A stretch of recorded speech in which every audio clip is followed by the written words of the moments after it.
Hallo, ich bin die Maria und das ist meine Muttersprache, österreichisches Deutsch.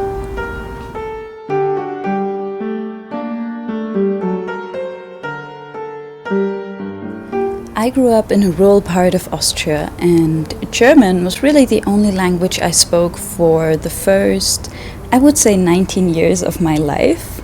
Because even though I had English and a bit of French in school, German was really the only language I thought in and communicated in. Yet still, I feel incredibly strange speaking German sometimes, and in this video I wanna unpack why. Let's start with part 1. Incompetence. So here's the thing, I don't actually feel like I can speak German very well, which is a strange thing to say about one's mother tongue, but ever since I can remember, German just always felt like such a large and complex language to me, and I somehow only understood a little part of it. People around me, especially grown-ups back then, just always seemed to have so much more vocabulary and complex grammar structures available to them to express themselves. And I guess as a child that is normal, but I never quite grew out of that feeling. I feel as though German is really known to be a complicated language, but I'm here to tell you, even if it's my mother tongue, I'm still so unsure of which grammar and tenses to use and which, words to write with capital letters. So often I start sentences that I then abandon because I don't know how to finish them.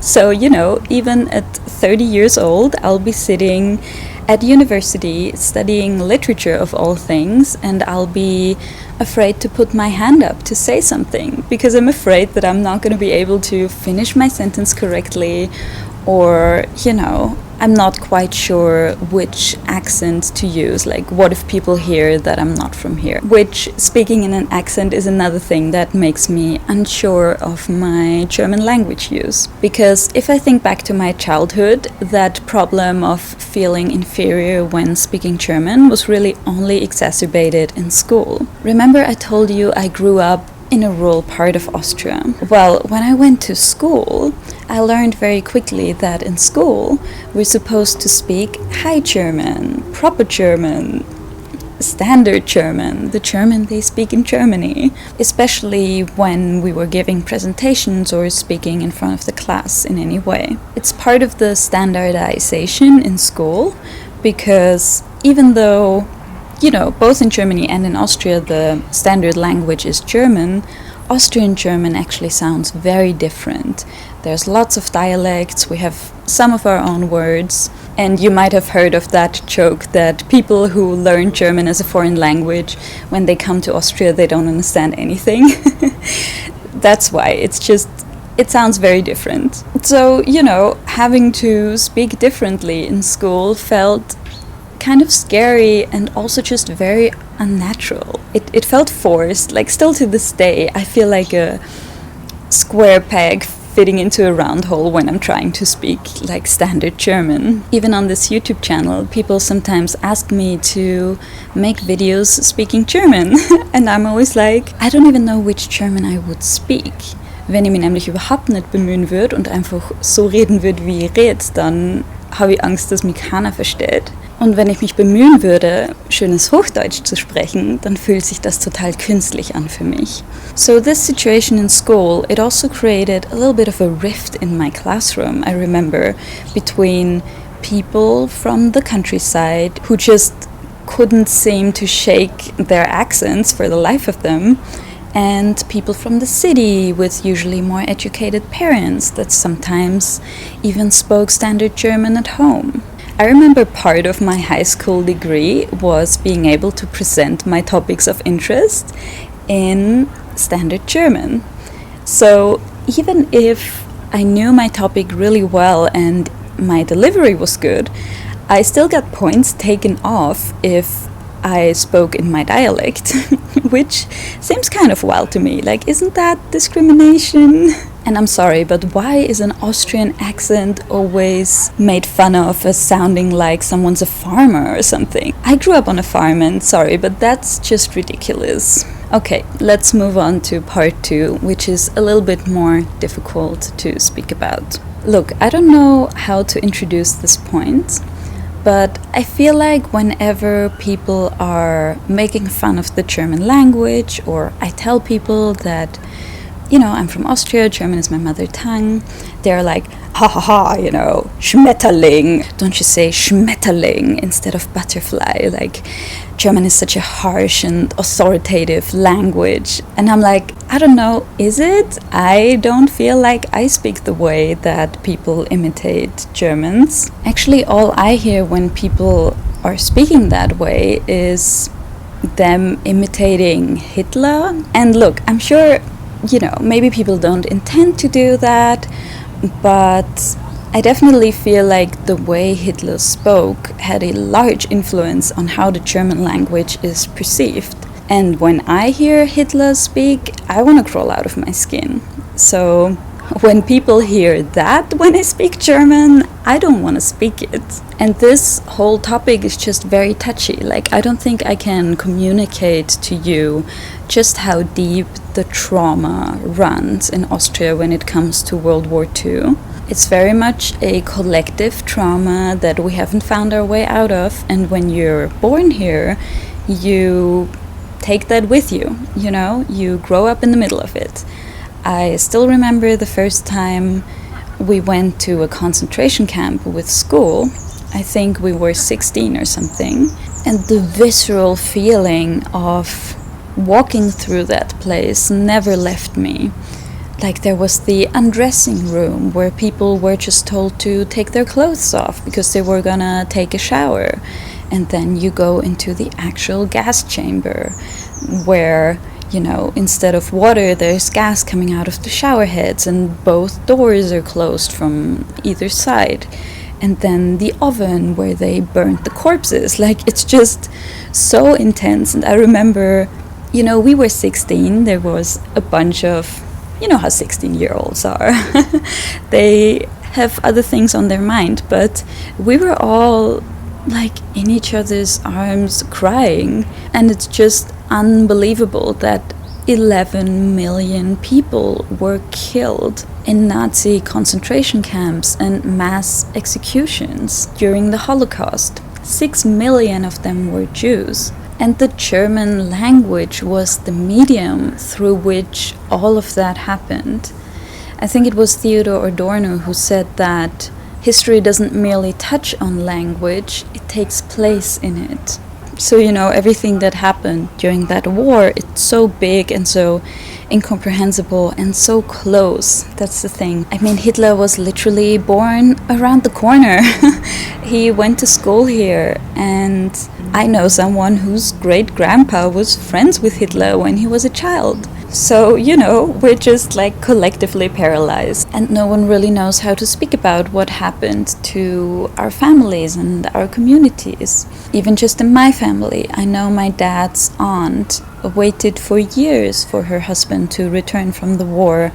He never came back, and we still don't know what happened to him. My neighbor as a child, he spent years in a labor camp somewhere in Russia. And another neighbor a little bit further down the street, I still remember her from when I was really little, and she had some disabilities, and the Nazis tried to take her away from her family like 3 different times. They came knocking at their door, and they tried to convince the family that they're gonna take her with them and that they're gonna take really good care of her. And, you know, the family resisted, thank God. Because all those people, they were just gassed and burned, like straight away. They didn't, like, they brought them to death camps that didn't even have beds or anything. Like, it was out of the bus into the gas chamber, basically. And let me assure you, my family is no exception. You know, talk to anyone around here and they'll have stories like that in their families. Big efforts were made after 1945 politically to distance Austria from Germany. And I know a lot of writers and poets also struggled with what happened to the German language, and what do we do from here? How do we move on? What do you do with a language that's poisoned by propaganda, and a language that has been such a vehicle for dominance?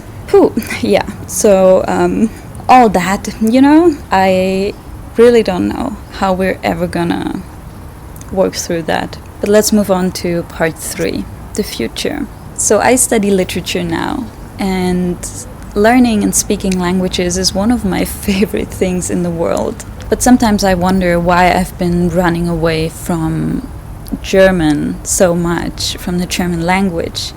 Why it is that whenever I can read a book in English instead of German, I will. Why I feel uncomfortable talking about German literature on this channel. Why I made videos in every language that I speak, but not in the language that I speak since I was a child. James Baldwin once said that not everything that is faced can be changed, but nothing can be changed until it's faced.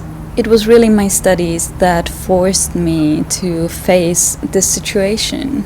It forced me first and foremost to speak, write, and read kind of a lot in German again. And it showed me how beautiful the German language actually is. So rich and nuanced and full of untranslatable feelings. And I feel so lucky to be able to engage with it. So, despite everything, I love the German language, and I want to allow myself to enjoy it without guilt and without fear and without feeling bad. Because, listen to this, I was like, I want to read a little bit of German in this video, and this is from The Sorrows of Young Werther by Goethe. Let's read May 22nd. Am 22. Mai.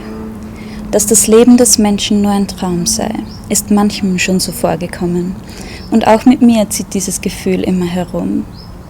Wenn ich die Einschränkung sehe, in welcher die tätigen und forschenden Kräfte des Menschen eingesperrt sind, wenn ich sehe, wie alle Wirksamkeit da hinausläuft, sich die Befriedigung von Bedürfnissen zu verschaffen, die wieder keinen Zweck haben, als unsere arme Existenz zu verlängern, und dann dass alle Beruhigung über gewisse Punkte des Nachforschens nur eine träumende Resignation ist, da man sich die Wände, zwischen denen man gefangen sitzt, mit bunten Gestalten und lichten Aussichten bemalt. Das alles, Wilhelm, macht mich stumm. Ich kehre in mich selbst zurück und finde eine Welt. Wieder mehr in Ahnung und dunkler Begier, als in Darstellung und lebendiger Kraft. Und da schwimmt alles vor meinen Sinnen und ich lächle dann so träumend weiter in die Welt.